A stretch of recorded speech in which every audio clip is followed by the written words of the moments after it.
basically anak pertama itu fashion ya, Flinder uppermost gitu. Yang kesini Jarkin ini menurut saya jadi kayak rezeki saya banget gitu, rezeki nomplok yang kaget, yang tiba-tiba dari awalnya iseng gitu kan. Karena dulu saya kan yang saya bilang gitu, saya jerawatan, dulu jerawatan parah, saya sampai harus ke Singapura untuk berobat gitu, itu mahal-mahal apa segala macam. Ternyata saya ketemu lah sama salah satu dokter ini, mukanya kinclong nih. Saya minta, kok pakai apa? Pakai serum doang. Oh ya udah cobalah, harganya murah, dipakai tuh ternyata bagus. Jerawat saya ngempes dengan harga semurah itu 150.000. Kan bingung ya, udah jauh-jauh ke Singapura, kagak ada hasil ya. Memang kayaknya muka gue muka murahan beb gitu kan. Ya udah akhirnya saya nge-expose lah di sosial media. Oh ini guys, saya kan kasihan ya sama orang-orang yang menurut saya sama gitu masalahnya sama seperti saya, berjerawat apa rusak segala macam, udah pakai apapun nggak bisa gitu. It's very stressful menurut saya, karena muka itu kan yang paling dilihat sama orang ya, itu patokan orang lihat cantik bersih gitu ya. Oh kayaknya orangnya berseka, kalau berjerawat kayaknya jorok, suka ada aja yang kayak gitu. Akhirnya saya announce lah, karena niat saya tadinya membantu, bener-bener nggak ada niat dagang atau menghasilkan uang tuh nggak ada. Tiba-tiba itu sampai ya, saya punya admin itu WhatsApp sama Line Ad itu ngehang HP, 2 HP itu ngehang, banyak yang ngantri beli produk kita. Itu kejual 5.000 pieces serum. Makanya di situ aku sampai bingung sendiri, nah ini bener ya orang tuh beli, orang tuh percaya gitu kan. Alhamdulillah, karena mungkin niatnya membantu awalnya, bukan untuk dagang gitu. Di situ itu kita ke bazar tuh sampai antri, dimarahin, ngeblocking vendor yang lain gitu kan. Ini ngeblocking saking antri, habis terus sampai bingung, sampai ada yang maki-maki nggak dapet gitu ya, marah-marah, bingung kan ya. Terus kalau perjalanan ke sini adalah cobaan mah, ada yang sirik mah gitu, ada orang yang pengen ngejatuhin mah sesama pesaing apa segala macam, banyak yang kayak gitu. Cuman kalau saya mah fokus aja sih, tetap berjalan gitu kan. Ini apalagi ini udah kita bangun dari kecil gitu ya, ya saya mah nggak takut gitu sama persaingan ya. Tapi kalau ada yang sirik, banyak sampai yang berkasus sampai segala macam gitu, tapi ujung-ujungnya balik ke orangnya ya, ternyata karma does exist gitu kan. Jadi ya kalau perjalanannya udah makan segala macam ya teh ya gitu perjalanan. Tapi dengan ada cobaan itu tuh, semakin ada cobaan makin meningkat. Buktinya porselen sehari kejual habis gitu, kaget gitu kan. Terus juga sekarang kita bertahan, alhamdulillah, anak-anak gak ada yang di PHK atau segala macam, store masih bertahan gitu kan. Insya Allah nih sekarang juga pengennya kan, kasihan nih anak pertama saya gitu ya, Flinder gitu, yang sudah membangun saya dari awal merintis bisnis seperti apa, belajar bisnis seperti apa.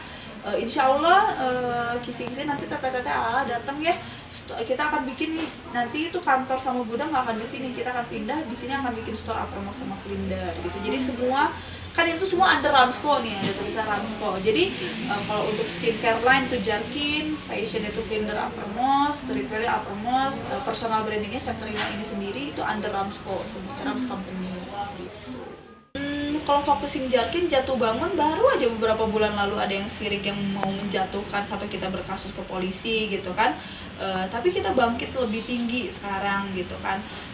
Kalau dibilang jatuh bangun sih ya itu yang saya bilang dulu tuh, saya cerita aja nih, jarang saya cerita permasalahan pribadi terutama ya, karena saya orangnya tertutup kalau untuk urusan pribadi. Dulu saya kan mama papa saya separate kan, divorce gitu, yang akhirnya saya harus ngikut papa saya gitu ke Australia gitu kan, karena kan warga negara Australia saya.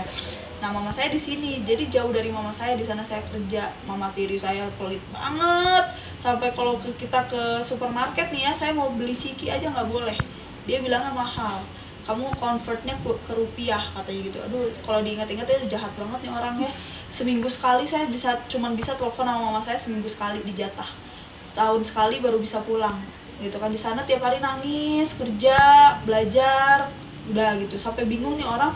Di saat orang-orang masa muda mereka menikmati, gue udah keras duluan gitu, gue udah habis-habisan, udah bonyok duluan. Jadi pada saat sekarang orang ngeliatnya umur segini udah sukses, udah bahagia, ya karena dulunya gue edan pisan beb gitu kan. Menurut saya tuh semua ada waktunya. Mungkin dulu kalian waktu masa kecil bahagia gitu kan. Nah, I don't have a happiness childhood menurut saya ya, karena kan papa mama divorce apa segala macam. Pokoknya saya terombang-ambing ke sana. Tapi dari umur kecil memang saya udah terbiasa mandiri gitu, cari duit sendiri, apa-apa, sampai yang saya bilang itu saya nabung ya, saking gak mau ketahuan sama mama tiri saya apa-apa, saya simpan di bawah kasur gitu, biar saya bawa ke Indonesia, di convert ke Indonesia kan jadi gede gitu kan. Nah itu makanya dulu sedih banget gitu, ke sekolah orang lain udah pada pakai mobil, saya pakai angkot, pakai motor. Sampai saya pernah pakai motor, saya parkir motornya jauh saking saya malu nggak punya uang untuk beli mobil. Aduh kalau diingat-ingat ya sedih gitu ya, sampai kayak gitu. Orang-orang wah sama orang tua udah dibeliin apa BMW gitu. Waduh jangan harap ya, saya Honda Jazz aja saya sholawatin gitu kan. Itu BlackBerry yang saya bilang, saya BB-BB-an tau nggak, ada kan dulu zaman BB-BB-an yang murah. Nah biar kelihatan BB, itu saking saya nggak bisa beli BB, saya beli BB-BB-an gitu.